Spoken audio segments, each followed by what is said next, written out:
ऐश्वर्यस्य विभूषणं सुजनता शौर्यस्य वाक्संयमो ज्ञानस्योपशमः श्रुतस्य विनयो वित्तस्य पात्रे व्ययः अक्रोधस्तपसः क्षमा प्रभवितुर धर्मस्य निर्व्याजता सर्वेषाम् अपि सर्वकारणमिदं शीलं परं भूषणम् ऐश्वर्यस्य विभूषणम् अथ सुजनतां समाश्रयमाणाः वार्तावली समीक्षकाः सानन्दं सप्रणामं च इह अहं समुपस्थिता लता। सकलाचार विचार कारकं शीलमेव सदा सर्वतः अधिकं सेवमानाः सहृदयाः सुजनाः नारायण दत्तकं नमो वाकमपि स्वीकुर्वन्तु सर्वे भवन्तः वार्तावली वीक्षकाः। अहो स्वभावो हि बलवान् भवति इति सुविचारेण सर्वे एव वयं सुतरां परिचिताः। सत्यं भिन्न भिन्न स्वभाव स्मारकेषु श्लोकेषु तु अहं श्लोकांशमेकं स्मरामि। अस्तु श्रावयतु तावत्। गुणा गुणज्ञेषु गुणा भवन्ति इति अन्यथा तु चन्द्रे अपि कलङ्कं ख्यापं ख्यापं निर्गुणाः कलङ्कायिताः जायन्ते। सम्यक् विश्लेषणं भावत्कम्। अत एव तु सर्वेषु गुणरागिणः सज्जनाः अपि गुणमात्रमेव पश्यन्ति। ननु समुचितमपि एतत् दर्शकाः तर्हि साम्प्रतं स्वभावेनैव सम्बद्धं सुभाषितमेतत् प्रस्तुमः। दूषमपि गुणवती जने दृष्ट्वा गुणरागिणो न खेद्यन्ते प्रीत्यैव शशिनिपतितं पश्यति लोकः कलङ्कमपि। किसी गुणी मनुष्य में किसी दोष को भी देखकर गुणानुरागी व्यक्ति खिन्न नहीं होते। वस्तुतः चंद्रमा में पड़े हुए कलंक को भी लोग प्रेम से ही देखते हैं।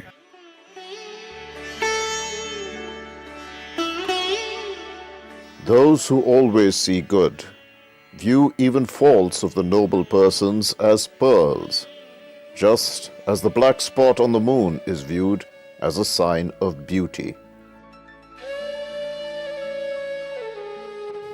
सम्यक् दर्शकाः आसप्ताहम् अनुदिनं च संलग्ने संसारे सज्जनैः विभिन्नाः कार्यकलापाः समाचर्यन्ते। आम् दर्शकाः साम्प्रतं सरामः अग्रे अथ स्वस्वभावानुसारं सुजनैः समाचर्यमाणाः क्रियाः इह प्रत्यक्षीकुर्मः प्रवाहि वार्ता क्रमे। देशे कोरोना संक्रमणं सन्ध्याय प्रधानमन्त्री नरेन्द्र मोदी समीक्षायै उच्चस्तरीयोपवेशनम् अनुष्ठितवान्। सः उक्तवान् यत् कोरोना संक्रमणस्य नाभवत् इति श्रीः। सः एतदपि सुनिश्चेतुं सबलं न्यरूपयत् यत् प्रत्येकस्तरे स्युः कोरोना संक्रमण प्रतिरोधनपराणि मूलभूतावश्यकानि उपकरणानि सन्नद्धानि। केन्द्रप्रशासनं कोरोना संक्रमणं विरुध्य संघर्षे नासिकया प्रदास्यमानाय सूच्यौषधाय स्वीकृतिमदात् तस्य मात्राद्वयं प्रदास्यते। वर्तमाने निजचिकित्सालयेषु जनाः एतदौषधं स्वीकर्तुम् अर्हन्ति। भारत बायोटेक इति समवायस्य नासिकया प्रदीयमानं सूच्यौषधं कोविन इत्येतत् पटलमाध्यमेन लप्स्यते। उत्तरवर्ती भारतस्य अधिकक्षेत्रेषु शैत्यप्रकोपः सामान्यजनजीवनं प्रभावयति। उत्तरप्रदेश, दिल्ली, हरियाणा, पञ्जाब प्रान्तेषु स्थाने स्थाने घनधूमिकया सह शैत्यं प्रवर्धमानमेव। घनधूमिकाद्वारा रेल यातायातक्रमः अपि प्रभाव्यते। कांग्रेस दलस्य महासचिव पदासीनायाः प्रियंका वाड्रायाः पत्युः रॉबर्ट वाड्रा इत्यस्य तस्य मातुश्च मौरिन वाड्रा इत्यस्याः बीकानेरे प्राशासनिक भूमिक्रयणरूपस्य भ्रष्टाचारस्य प्रवर्तन निदेशालयद्वारा विधीयमान निरीक्षण प्रक्रियायाः अवरोधनपरा याचिका न्यायालयेन निरस्तीकृता। चीनदेशे कोरोना संक्रमणस्य ओमिक्रोन विषाणोः नवं रूपं BF9 इत्येतत् पुरतः आगतम्। अथ एतत् कोरोना रोधिनीतेः शैथिल्यान्ते शंघाई नगरे कोरोना संक्रमण विस्फोटकारणतां भजते। बीजिंग इत्यतः पश्चात् अधुना शंघाई नगरं कोरोना कारणात् अतीव दुष्प्रभावितमस्ति। वर्तमानकाले कोरोना संक्रान्त रोगिभिः सन्ति पूरिताः तत्रत्याः चिकित्सालयाः। रूसदेशीयः राष्ट्रपतिः उक्तवान् यत् रूस यूक्रेन देशं विरुध्य युद्धविराममिच्छति, किन्तु एतदर्थं कूटनीतिपरं समाधानं स्यादिति। असौ उक्तवान् यत् अस्मल्लक्ष्यम् एतत् संघर्षं समापनमस्ति, तदर्थं वयं प्रयतामहे अपि। तालिबाने अफगानिस्तानस्य विश्वविद्यालयेषु बालिका महिला प्रवेश प्रतिबन्धः प्रवर्तितः अस्ति। तालिबान निर्णयम् एतं भारत संयुक्त राज्यामेरिकाद्यनेकदेशाः भृशं विनिन्दितवन्तः। भारतीयानि त्रीणि नव्यसांस्कृतिकस्थलानि यूनेस्को विश्वनिधिस्थले सम्भावितसूचिबद्धानि। एतानि सन्ति मोढेरायाः ऐतिहासिकं सूर्यमन्दिरं, गुजरातस्य वडनगरं, त्रिपुरायाश्च उनाकोटी शृङ्खलाबद्धाः प्रस्तरोत्कीर्णप्रतिमाः। दर्शकाः, वार्ता जगति तु सर्वत्र चर्चिता अस्ति कतर देशे सद्य एव समापन्ना ऐतिहासिकी रोमाञ्चकरी पादकन्दुक महाकुम्भस्य सर्वान्तिमा स्पर्धा। सत्यं, न कोऽपि अर्जेंटीना दलस्य एताम् अविस्मरणीयाम् ऐतिहासिकीं विजयगाथां शक्नुयात् विस्मर्तुम्। सर्वथा सत्यम्। अन्तिमा लोमहर्षिणी स्पर्धा सा। नाम श्रवणमात्रेण एव रोमहर्षः मे पुनर्जायते। तर्हि दर्शकाः, यथा कतर स्पर्धा नाम मात्रेण लता जातास्ति हर्षिता, मन्ये भवन्तः अपि नूनं भवेयुः स्पर्धा विवरणं संस्कृतेऽपि ज्ञातुम् उत्कण्ठितमानसाः। तर्हि कथमिव विलम्बः? अस्तु, प्रपश्यामः पादकन्दुक क्रीडा महाकुम्भेनैव सम्बद्धं वृत्तविशेषम् एतम्।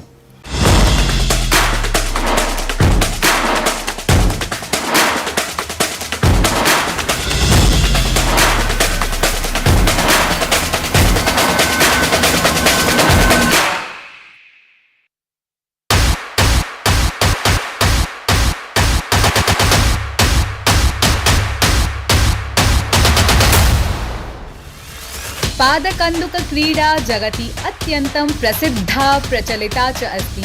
वस्तुतः सर्वतः अधिकपेक्षितासु क्रीडासु पादकन्दुकक्रीडा हि अन्यतमा उच्यते।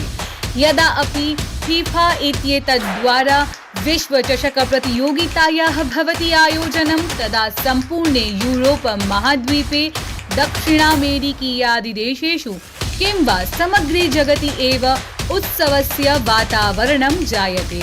एवमेव उत्सवं विगतेषु दिनेषु वयम् एशिया महाद्वीपं समेत्य सम्पूर्णे अपि विश्वे दृष्टवन्तः, यदा कतरदेशेन फीफा विश्वचषकस्य आयोजनम् अनुष्ठितम्।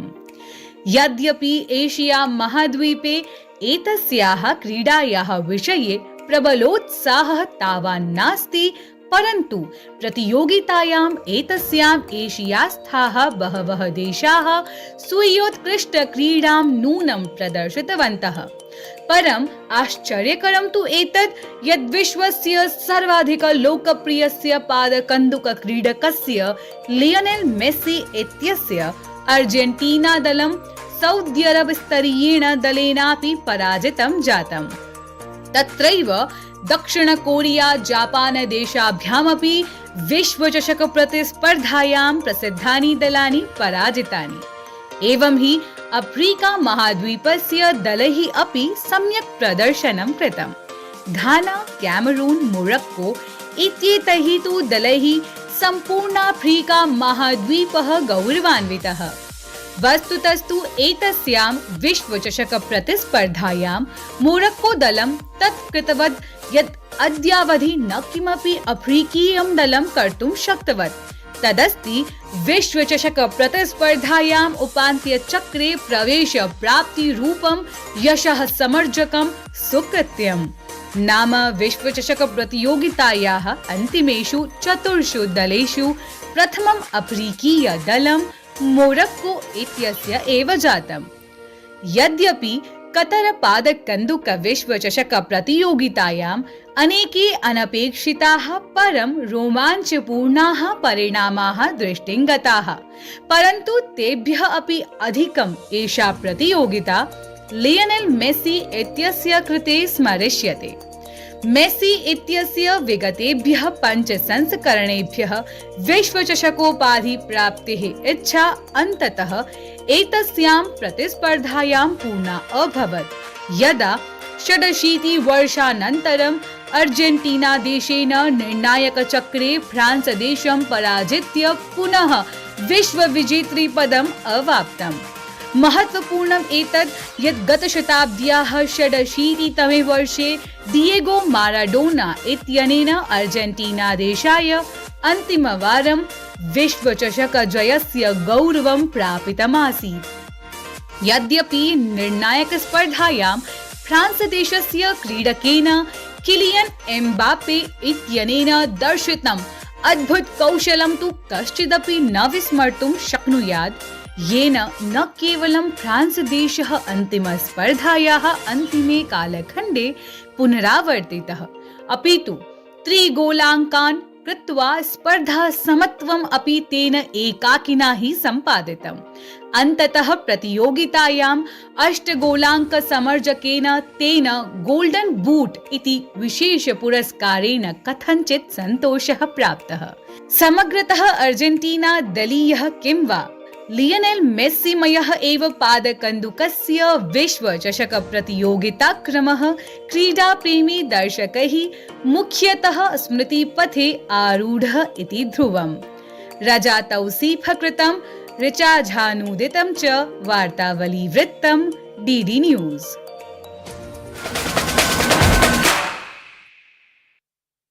अहो मन्मनः न केवलं क्रीडा विवरणेनैव प्रफुल्तिपरं प्रत्युत जाने जाने अग्रे किम् उत्कृष्टम् अभिधेयमस्ति भवत्याः इति।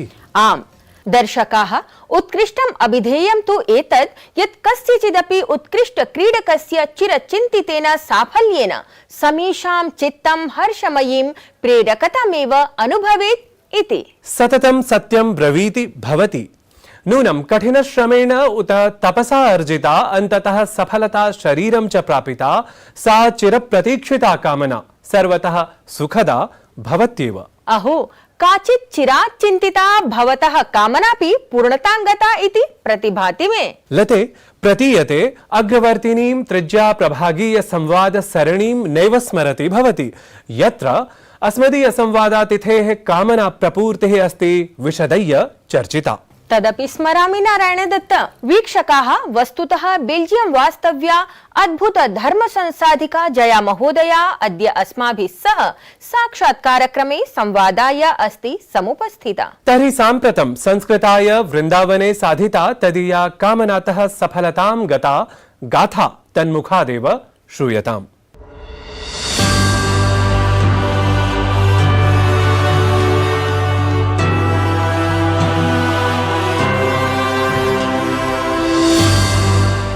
प्रियाः दर्शकाः, अद्यस्माकं वार्तावली कार्यक्रमस्य नूतनाङ्के अस्माभिः सह बेल्जियम देशस्य जयादेव्यः सन्ति, याः भारतं स्वगृहं, संस्कृतभाषां स्वीयां भाषां तथा भारतीयां संस्कृतिं स्वजीवनस्य अधिष्ठानं मन्वते। अद्य तासां जीवनस्य ईदृशानां पक्षाणाम् उद्घाटनेन वयं संस्कृतजीविनः संस्कृतप्रेमिणश्च पुनरुज्जीविताः भविष्यामः। नमो नमः। भवत्यः द्विचक्रिकायानेन प्रायः 20 देशान् पर्यटन्।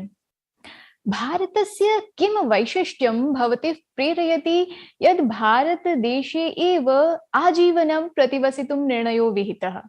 साइकिल से मैंने कई देशों में भ्रमण किया क्योंकि मैं जानना चाहती थी शुद्ध प्रेम क्या है। बचपन से मैंने सोचा कि जीवन में कुछ अलग होना चाहिए, केवल शादी करना इत्यादि मेरे लिए सब कुछ तो नहीं थी। प्रायः 20 देशों यूरोप में, ऑस्ट्रेलिया और सिंगापुर तक मैं गई थी, लेकिन जब मैं भारत देश में आई मुझे एक अलग अनुभूति हुआ। मुझे अपना ही घर जैसे लगा। मुझे भारतीय संस्कृति और दर्शन शास्त्र बहुत अच्छा लगा, इसलिए संस्कृत भाषा अध्ययन किया है। संस्कृत भाषा अध्ययन पश्चात मेरे जीवन का दृष्टिकोण बदल दिया है, इसलिए मेरी कोई इच्छा नहीं थी दूसरी देश जाने के लिए। भारतीयायाः संस्कृतेः प्रभावेण संस्कृताध्ययने अपि भवत्यः प्रावर्तन्त, परम् आदौ संस्कृतभाषायाः अध्ययने भवतीनाम् अभिरुचिः कथम् उत्पन्ना? जब मैं भारत में प्रवेश किया तो मैं एक गुरु परिवार नामकल गांव तमिलनाडु में आई। मेरे शिक्षा गुरु के मध्य से मुझे ये शिक्षा मिली कि भारतीय शास्त्र केवल आध्यात्मिक जीवन के लिए नहीं है, शास्त्र में विभिन्न शाखाएं हैं, जैसे वास्तुशास्त्र, ज्योतिष, योगा, आयुर्वेदा, कामशास्त्र, अर्थशास्त्र इत्यादि। मेरी रुचि विशेषकर दर्शन शास्त्र के लिए है। दर्शन शास्त्र में हमारे जीवन का लक्ष्य स्पष्ट से लिखित है। मनुष्य का जीवन का लक्ष्य भगवान प्राप्त करने के लिए है। ये आध्यात्मिक ज्ञान मुझे किसी और धार्मिक मार्ग और ग्रंथ में नहीं मिली है। भारतीय ऋषि और मुनि इन्होंने सभी व्यक्तियों के लिए उपदेश दे दिया। वेद, पुराण, इतिहास में मुझे सांसारिक और आध्यात्मिक समस्याओं का उपाय मिला। भगवद गीता में श्री कृष्ण भी कहते हैं, तस्मात् शास्त्रम प्रमाणम ते, इसलिए मैंने संस्कृत अध्ययन किया। सत्यं भवतीभिः भारतस्य महत्सु क्षेत्रेषु वृन्दावनं चितम्। कतिभ्यो वर्षेभ्यो भवत्यः वृन्दावने निवसन्ति, तथा भगवन्तं श्रीकृष्णं प्रति समर्पणभावनायाः किमपि विशिष्टं कारणम् अस्ति वा? पहले मैंने भगवद गीता ब्रज भाषा में अनुवाद किया है। गीता अनुवाद करती हुआ मुझे कृष्ण के प्रति एक जिज्ञासा हुआ। कृष्ण कौन है? कृष्ण कहाँ जन्म लिया? कृष्ण कहाँ रहते थे? मेरे संस्कृत आचार्य ने कहा कि श्री कृष्ण वृंदावन में रहते थे, इसलिए मैंने निर्णय किया कि मैं वृंदावन में जाऊं। जब मैं वृंदावन में आई, कृष्ण के प्रति मैं और आकर्षित हो गया। कृष्ण के गुण आश्चर्यमयी है। मैं कृष्ण के बारे में सब कुछ जानना चाहती थी। उस इच्छा ने मुझे वृंदावन ले आया। काश्त्रियंग थे कलपदा यत मूर्छितेन सम्मोहितार्य चरितान न चले त्रिलोक्य त्रैलोक्य सौभगामिदम क्षनिरीक्ष्य रूपम यद्गो द्विजद्रुमा मृगा पुलकान यबिब्रम। सत्यमुक्तं भवतीभिः। यथोक्तं श्रीमद्भगवद्गीता डच भाषायाम् अनुदिता। श्रीमद्भगवद्गीतायाः किं वैलक्षण्यम् अभिलक्षितं यद् बेल्जियम देशवासीषु भवत्यः अस्य संदेशं प्रसारयन्ति? भगवद गीता एक भगवान का गीत संवाद है, जिसमें श्री कृष्ण ने जीवन का सब प्रश्न का उत्तर दे दिया है। गीता सब लोगों के लिए है, केवल भारतीय लोगों के लिए नहीं है। भगवद गीता एक यूनिवर्सल संदेश देते हैं पूरा मनुष्य के लिए। श्री कृष्ण सारी समस्याओं का उसका उपाय देते हैं। कैसे?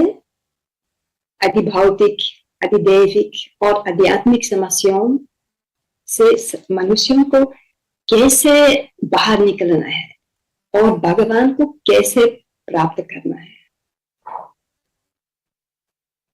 भक्ति के द्वारा भगवान मिल सके।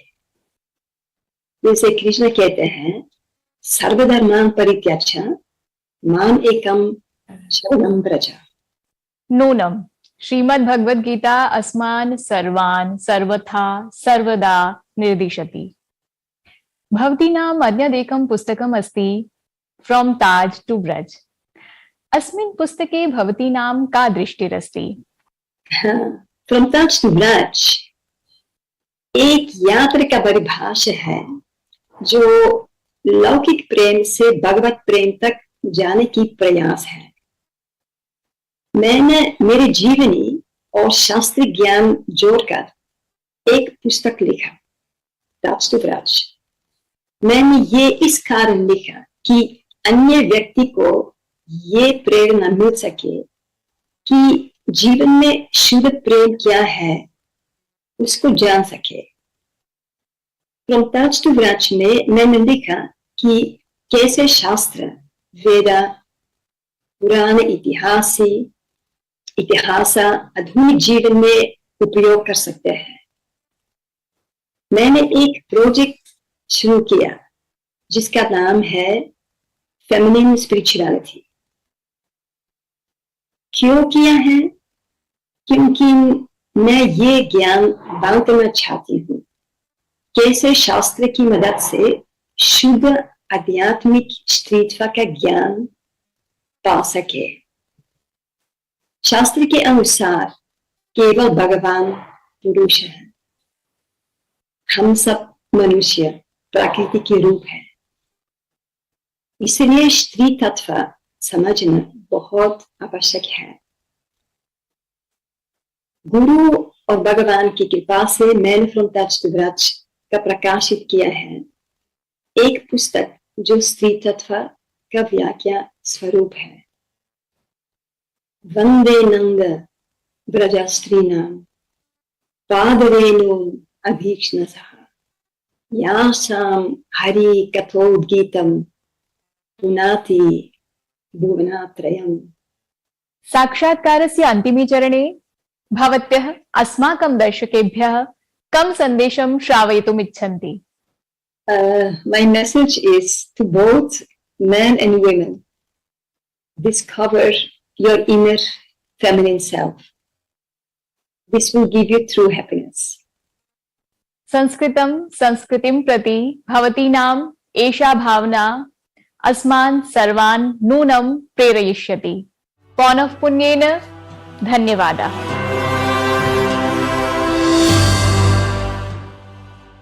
अहो नासीत् सरलः जया महोदयायाः साधनामार्गः। सुष्ठु लिखितमस्ति, उद्यमेन हि सिद्ध्यन्ति कार्याणि न मनोरथैः। सत्यं, धन्या मे भारतभूमिः, धन्या च ज्ञान परंपरा। साहित्य संगीत समुपासके भारते भारतीयेभ्यः अपि तु जागतिक सकल संस्कृतानुरागिभ्यः ज्ञान परंपरा प्रस्तुतेः पश्चात् गीतानुवाद स्पर्धायाः विजेतृ निर्णय ख्यापनस्य आगतः अस्ति एषः कालः। आम्, एतस्मिन् गीतानुवाद स्पर्धायाः विजेतृ निर्णय ख्यापन क्रमे समुचितानुवादार्थं पुनर्विजयश्रियं समलंकरोति गुरुग्राम वास्तव्यः डॉक्टर CR नागपालवर्यः। अवश्यं तदनूदितं गीतं स्वमधुरेण स्वरेण भूषयति पुणे वास्तव्या अस्मदीया गायिका यशश्री जोशी। मम हृदि तमाभयते यः, मम शोकावलम्बिः यः, सिक्त समयः एवं जाते त्वं च क्व। मम हृदि तमाभयते यः, मम शोकावलम्बिः यः, सिक्त समयः एवं जाते त्वं च क्व। मम हृदि तमाभयते यः।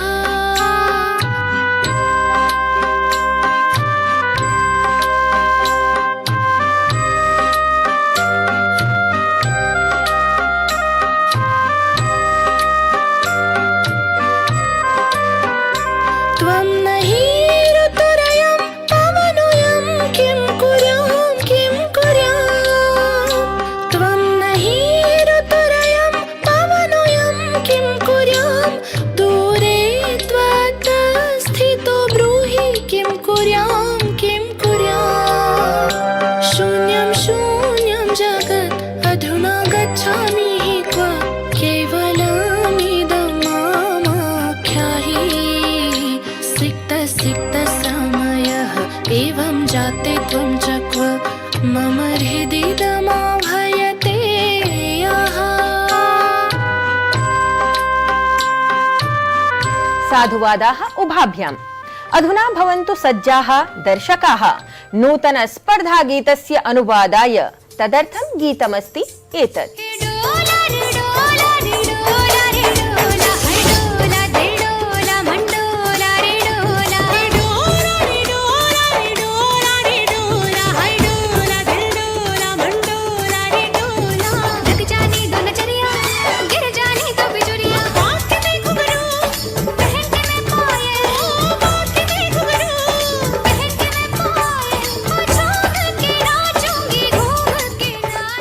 एतस्य अस्मदीय नूतन स्पर्धा गीतस्य यथायथं गेयतानुकूलं च अनुवादं सप्ताहाभ्यन्तरे एव प्रेषयन्तु भवन्तः। ततश्च पक्षाभ्यन्तरे एव वयं गीतानुवाद स्पर्धायाः सन्निर्णयम् अनुवादं प्रस्तोतुं सिद्धाः भवेम। दर्शकाः अन्ते कार्यक्रमस्य विषये भवतां प्रतिक्रिया प्रेषणाय निवेदनम्। वार्तावली कथमिव भवते इतोपि रोचेत इति ज्ञापयितुम् अस्माकं जीमेल सङ्केतादिकम् अवश्यं ध्यायन्तु। तावत् समेधमाने शीते स्वास्थ्यं सुदृढं समाचरन्तु। यतः शरीरे हि स्वस्थे मनश्च सुस्थं राजते। उक्तमपि आरोग्यं परमं भाग्यं स्वास्थ्यं सर्वार्थ साधनम्। नमो नमः। वदनमादार्य मे जीवितं रोदिते रोदिते वदनमादार्य मे जीवितं रोदिते दिनं परिणतं नहि सन्ध्या कुतः स्फुटति स्फुटति जगतो यामि ते अहं समादाय ते शोकं श्वासैकाय तु एयाः सिक्त समयः एवं जाते त्वं च क्व मम हृदि दमभयते यः मम शोकावलम्बे यः सिक्त समयः एवं जाते त्वं च क्व मम हृदि दमभयते यः।